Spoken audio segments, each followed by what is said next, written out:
fans, to your speeding bulletin for the week August 30th to September 5th, 2013. A week in which Bryan Cranston denied those Lex Luthor rumours, Man of Steel opened in Japan, and Villains Month kicks off across the DC universe. Let's jump in and take a look at these stories and more. In movie news, Bryan Cranston told the Boston Globe that the rumours about him playing Lex Luthor in the upcoming Superman-Batman movie are false. He laughed, saying, "This is all news to me. I think that maybe my name is bandied about because I'm known to be bald." At the world premiere of Rush in London this week, Hans Zimmer spoke to Red Carpet News TV about whether or not he'd be scoring the soundtrack for the upcoming Superman-Batman movie. I know this is really complicated for me because we all went, okay, we're done with Batman, and now it's sort of getting smuggled back in. I have to have a think about that one. I might give you a new Batman if I do it. He also had praise for Ben Affleck and thinks he has a good chin to play Batman. Latino Review reports that director Zack Snyder is currently looking to cast the role of Batman's love interest in the film. It says they're looking for someone in their late 20s and are open to all ethnicities. An actress who is both tall and possesses physicality. Apparently this information comes from a casting breakdown that was sent around to various talent agencies. Stay tuned. Man of Steel was released across Japan on August 30th, and the film's opening weekend box office takings added up to $2.7 million, or 268 million yen, with the movie showing on 610 screens. Water Tower Music gives us another behind-the-scenes look with Hans Zimmer and Zack Snyder as we meet Chaz Smith, welder, sculptor and percussionist on the Man of Steel soundtrack. So this is Bertoia, named after Harry Bertoia, who was one of my heroes, which is where I got the idea for rods and plates. Rods, plates. This is tuned to a 14-tone scale, sort of. And then the resonators are also tuned to a 14-tone scale. Square Enix released several images of its Play Arts Kai Black Suit Man of Steel Superman figure. The New York Comic Con exclusive will sell for $80 at the convention. Fans looking for other Square Enix figures from this range can still purchase the standard Superman figure, the General Zod figure and the Faora figure from our online store. A Jor-El figure is expected to ship in December. John Schnepp, the filmmaker who has successfully launched a Kickstarter fundraising campaign to make a full-length documentary about the never-made 1998 Superman Lives movie, has now released a teaser trailer for his project. The documentary is expected to be released around May or June next year. In TV news, LoveFilm.com, the Amazon-owned competitor to Netflix, has brokered a deal with Warner Brothers International Television, giving them access to hundreds of hours of animated content, including Superman the Animated Series and Justice League cartoons. Comic books we reviewed this week included Adventures of Superman Chapter 18, which was reviewed by Sean Morrissey, who gave it a 3 out of 5, saying, "This entire arc was saved by the final act of this issue." Adam DeChannel reviewed Superman number 23, saying, "This is disjointed as ever," and he gave it a 3 out of 5. Batman Superman number 3 was reviewed by Michael J. Petty, who called it a must-read book, and he gave it a 4 out of 5. Ralph Silver reviewed Justice League number 23, giving it a lowly 1 out of 5, saying, "This story is seriously flawed." Keith Summerer called Teen Titans number 23 a little gem, and rewarded it with a 5 out of 5 score. Injustice Gods Among Us Chapter 33 was reviewed by T.A. Hewitt, who called it a very entertaining issue and gave it a 4 out of 5. And Mark Pritchard reviewed Smallville Season 11 Chapter 62, giving it a 3 out of 5, saying, "I haven't got really any idea what I'm supposed to care about in this story." Superman comics available this week from September 4th include Adventures of Superman Chapter 19 digital comic is available September 2nd. Injustice Gods Among Us Chapter 34 digital comic has been available September 3rd. Action Comics number 23.1 Cyborg Superman, which is available in a 3D cover as well. DC vs. Masters of the Universe number 1 is available in a variant cover as well. Forever Evil number 1, which is available in a 3D cover, an Ultraman cover, an Owlman cover, a Superwoman cover, a digital combo pack, and a black and white variant cover.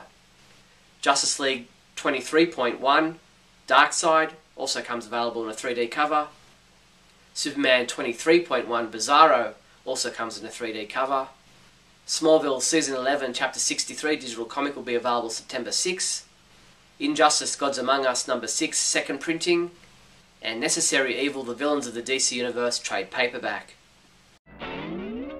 With limited stock remaining, you don't want to miss out on adding these Man of Steel statues and figures to your collection. Order the Kotobukiya Man of Steel Artifact statue for $108.59, or the Comic-Con Graffiti exclusive Man of Steel variant statue for $349.99. These and other great Man of Steel statues and figures are available from your one-stop Superman shop, the Superman homepage online store at supermanhomepage.com/shop. In other news, Warner Bros. Interactive Entertainment and DC Entertainment announced that with the purchase of Scribblenauts Unmasked, a DC Comics adventure, comes a limited-time exclusive free gift, an original DC Comics digital comic titled A Battle Most Bizarre. Fans who purchase physical copies of the game for Wii U and Nintendo 3DS can download the comic by visiting readdcentertainment.com/redeem and entering the redemption code provided with the game. English Super League teams Wigan Warriors and Leeds Rhinos sported the Man of Steel symbol on the front of their jerseys on Thursday night's game to celebrate the release of Man of Steel, which will be available on Blu-ray 3D, Blu-ray, DVD in the UK from December 2nd. The Superman homepage Super Trivia Quiz has been updated for another month. The 3 questions we're asking you this time around are: who will be playing Batman in the upcoming Superman-Batman movie? Superman and Batman teaming up together are usually known by what name? And in the 1986 John Byrne written comic book story in which Superman and Batman meet for the first time, what is the name of the villain they face? If you think you know the answer to all 3 questions, come by the site now to submit your entry. That's all the Superman news there was for the week August 30th to September 5th.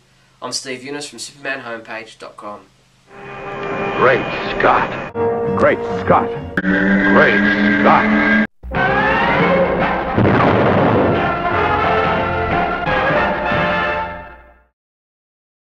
Bryan Cranston is Lex Luthor!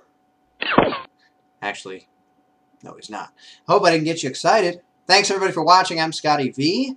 Welcome to another episode of Great Scott. So, Bryan Cranston has come out and denounced the rumors that he's going to be playing Lex Luthor in the next either Man of Steel sequel or DC Universe Batman vs. Superman movie, Batman, Superman, World's Finest, whatever they decide to call it. Not only is Bryan Cranston not playing Lex Luthor as of right now, but nor is Matt Damon going to be playing Aquaman or Robin or Martian Manhunter or likely any character in the DC universe or Justice League. Now, what am I saying? Am I saying that Matt Damon could never possibly ever be connected with a superhero or with Justice League, or that he might never ever be cast as anyone in the expanded DC universe? No, I'm not saying that. I mean, it's possible. He's been in the Bourne Identity movies. He can definitely play an action type star. He's been in comedies. He's been in romantic stories. He's been in all types of things. So, if we're taking the DC Universe seriously, which in my opinion Man of Steel did, and the Dark Knight trilogy did, there's certainly a possibility that serious actors can be looked at for some of these roles, Bryan Cranston being one of them. He's an award-winning actor on Breaking Bad. He pretty much plays the same exact character on Breaking Bad that he would play if he was playing Lex Luthor, except he maybe wouldn't be as weak. You know, in the Breaking Bad series, he's a guy who's downtrodden. He's a guy who gets picked on. He's a guy who gets no respect. Lex Luthor would be none of those things. He would be my version of Lex Luthor that I would like to see. Would be the guy who's above everyone else, the guy who looks down at everyone else, and the guy whom no one laughs at and no one disrespects, or they end up in a very bad way. But what I do find funny is that these sites who originally reported that it was definite that Bryan Cranston was in really had no actual proof to go on. I think it's possible that someone somewhere at some time saw Bryan Cranston go in and take a meeting or have lunch with someone, or maybe Bryan Cranston's friends with somebody at Warner Brothers or friends with somebody involved in the Man of Steel sequel, World's Finest movie, Batman vs. Superman, whatever it is that we're going to get. It's entirely possible that someone saw Bryan Cranston near this person. Maybe they walked into the same bar together. Maybe they were next to each other at one point on a bus. Who knows how rumors start. Or like Bryan Cranston said, they saw a bald guy and said he'd be perfect for the role. The other thing is he's kind of typecast in that area right now. You know, when he was first cast as Walter White on Breaking Bad, he was the guy from Malcolm in the Middle, the dad who was kind of goofy, and everyone said, really? And it's kind of the same thing now. It's the same thing as when Michael Keaton was cast as Batman. I said, what? Michael Keaton? He's a goofy comedy actor who was in Mr. Mom. He can't play Batman. And then he did a pretty good job. You know, same thing with Ben Affleck now. People are saying, he can't play. He played Daredevil 15 years ago. It wasn't 15. We covered this last week. But the point is, he's a respected actor now, as is Bryan Cranston, as was Heath Ledger, when people were kind of complaining that he was cast as the Joker and everybody loved it. And for me, that's the only thing that made that movie. So I think anything is possible, and I think Bryan Cranston could be a good Luthor. He'll be a little more on the older side, more mature, less contemporary of Clark's. Now, Smallville made a lot of people think that they grew up in Smallville together, that they were friends. There were different continuities where they knew each other when they were younger, but never anything really like what they did on Smallville, where they were friends for 6 or 7 years before Lex became the villain or whatever, or maybe he is the hero of the story. Who really knows? But the Lex Luthor that we're most used to these days is probably the businessman, very successful man, the man who controls a lot of other men, a lot of other cities, a lot of other companies, and can get out of any jam because he has so many connections and so much power. It's not that Superman could go toe-to-toe with him, or that he could go toe-to-toe with Superman, and that it would be a battle. Even with his armored suit, which a lot of people are saying they need to see in the movie. I think that could be a one-off, like he could put his suit on, expecting that with this mineral he found that seems to be connected to kryptonite, maybe take out Superman by weakening him, but the battle wouldn't last long because he's just not fast enough. It would be like having him fight Iron Man. Now, Iron Man may have a lot of weapons, may have explosions, may have rockets, the same as Lex Luthor could have in his suit, but it would be very difficult for him to get anything done against a being like Superman or even the Flash because they're just so fast. You know, he could just dismantle the suit before anything really happened to him. And if it was made of kryptonite, or if it had kryptonite beams or kryptonite power, he could just stay away from it and take it out from space or take it out from, you know, above. And I know that this is something that they don't do, you know, in the comics. He lets people approach him with kryptonite, and it just doesn't make a whole lot of sense. But anyway, the funny thing about rumors is that sometimes they do end up somehow having some basis in reality. So as I said before, I think it's possible that Bryan Cranston did have a meeting with someone at Warner Brothers. It may have been about this, or it may have been about something else, or he didn't. Anything is possible. And the other thing is that with all this clamoring, it could turn out that he does get cast as Lex Luthor. But here's the thing. At this moment, we don't even know if Lex Luthor is in the movie.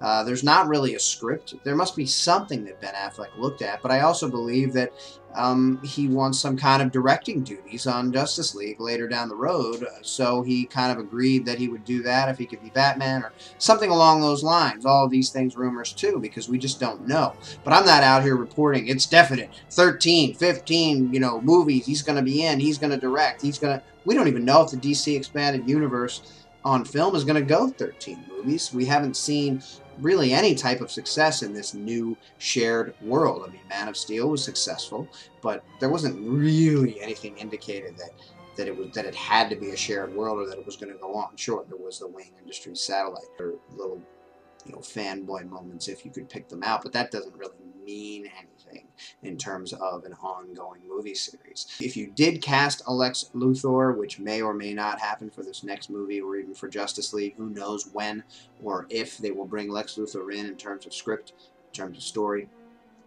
But if you did cast somebody, it is possible that he could sign on to play him in 3 movies, 5 movies, 13 movies. Doesn't seem to happen very much. It seems that most of these actors who are put in these big blockbusters that are meant to be trilogies sign on for maybe 3, and then maybe there's an extension after that. you know, I'm sure that the DC would love to see something. Warner Brothers would love to see the next thing after Harry Potter be, you know, the Justice League and the continuing series of superhero movies. That'd be great. I mean, for me, for other adults, for kids, for families, for everybody, another step forward in comic book movies to just see it go on for that amount of time would be great. And it's possible that Lex Luthor could be an intricate, behind-the-scenes, complicated character that has a lot to do with whatever happens moving forward. So anything is possible, but as we know, as of right now, as of what he's saying, Bryan Cranston, Mark Strong, Matt Damon, all these people have not been cast in any upcoming DC movie as of yet. If there is to be a Lex Luthor in the story, obviously someone will be cast at some point down the road. Could be Cranston, could be Strong, could be somebody who's not even bald, imagine that, and they could shave his head later, or not. Could be a black guy, could be an Asian guy, maybe they'll cast Lex Luthor as a woman. Who knows, really? And all of these rumors come out of somewhere. They come out of excitement. People are excited about what's happening, they're speculating, and it's fun. Thanks everybody for watching, and remember, I'm not been cast as Lex Luthor.